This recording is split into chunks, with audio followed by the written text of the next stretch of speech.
So let's go over the hinge and turn drill. We know that we have to hit certain positions, but we also know that we have to hit those positions athletically. So we can and we have to be careful about out-coaching athleticism. That's one of the biggest things that we find is kids on the programs, when we start saying we want to hit this, and this, they become very mechanical.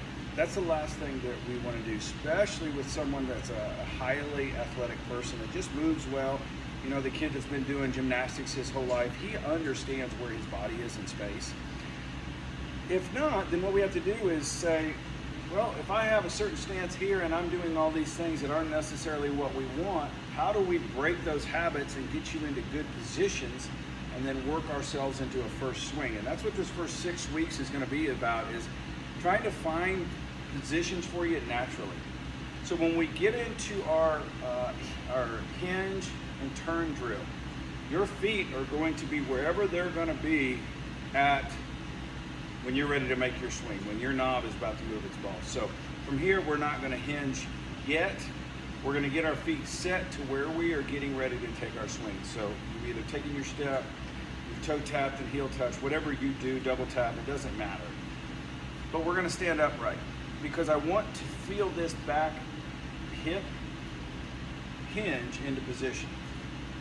It looks like I'm really overly here. Well, for now, just feel that, but don't get overly involved and worry about it too much. Just hinge, and you'll notice it's pretty a natural movement. As we get better, it's going to be a natural movement. Some of the things that you want to look for that is not with the hinge, but it needs to reiterate other things on the turn, is that when I hinge, is my barrel covering the same angle as my arm.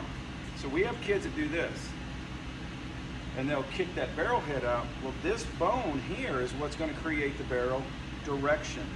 So as I hinge, I need to make sure that my handle, my barrel, is going to be running the same direction here, so that when I turn, I'm behind the ball. Because if I don't, I'm going to be here, and then I have to get the barrel back as I'm turning.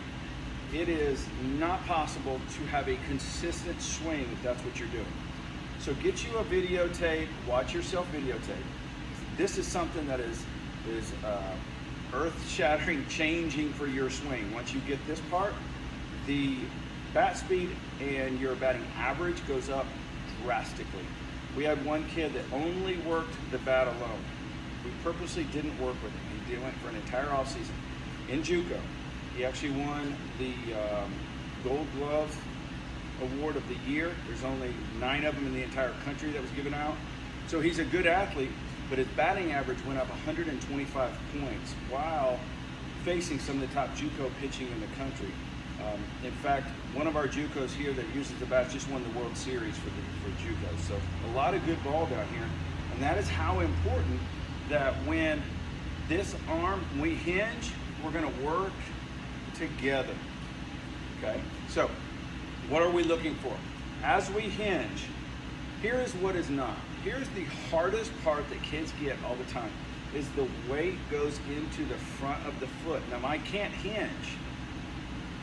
Okay, I'm in my quad. I can only hinge by kicking back and maybe taking a big softball and imagine I'm squeezing it, I'm trying to hold it with my hip. The weight is going to be in the middle of my arch of my foot and the inside of my heel here. Okay, now I'm hinged. As I hinge, this hip bone is going to be behind this hip bone. So it's going to feel like my right glute is kicking up and around like I'm trying to take it to my pitcher. Now, as I do that, the reason why I talked about the upper body is what the upper body's not going to do is internally rotate yet. Okay, I can get a little bit, but for right now, if you can just get right here and stay square, we're going to have less problems than if you go. Because as we do this, now I'm stretching my low back, and I have to get back to neutral, which is here. That's my 0, right? So as I do this with speed, the first thing I'm going to do is pull up and out. And what we want to do is be able to pull here and create barrel direction with the back shoulder coming through the ball, not the top shoulder or the front shoulder pulling off the ball. This is so important. Use this with all your drills. So, first thing I'm gonna do is hinge. Now, the bone here, my forearm, is not here. Because how am I gonna hit that high pitch? I've got to come back up. So I'm going to set the top of the zone with the front arm. We've done that drill. And I'm gonna hinge. I'm gonna check myself. Is my barrel gonna follow the path of my forearm? Yes. As I get there, I'm gonna hold it. I'm gonna feel where my hinge is. I'm gonna feel that at this point, my knob is as far back as it's gonna go. It is ready to now create force. So for me, I had my foot sitting here. My body felt where it needed to be as power. If you'll go back and watch it in video, and as I'm here, my foot started to move here. Because I open up towards second baseman a little bit so that I can create force on my break on the inside of my foot. Not everybody does that. Many of my hitters have moved into that.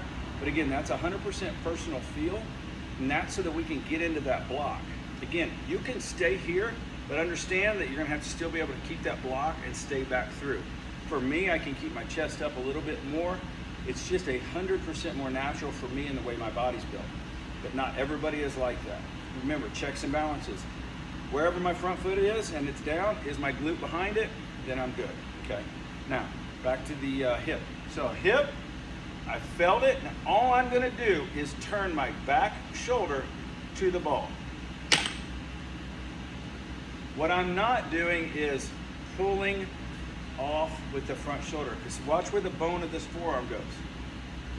Up and away, that creates a barrel direction here. I want here,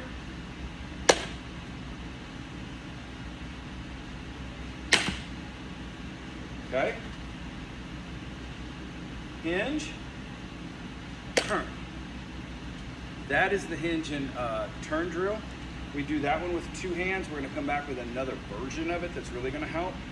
Some of the things that you're gonna want to make sure you feel. These are black and whites of this drill because it's gonna carry over. We want to think about this barrel. The handle must be behind my shoulder now, because otherwise if it's on top of my shoulder, remember, I'm gonna cut it. So when I set, I'm gonna be here. For me, I like the bottom 2 fingers to really feel where this knob or the lower part of the bat is, so that I'm holding it back because it's wanting to come, okay? Because when I turn, I'm gonna really straight through the ball, straight through the forearm. I'm gonna be right through the middle of the ball every time.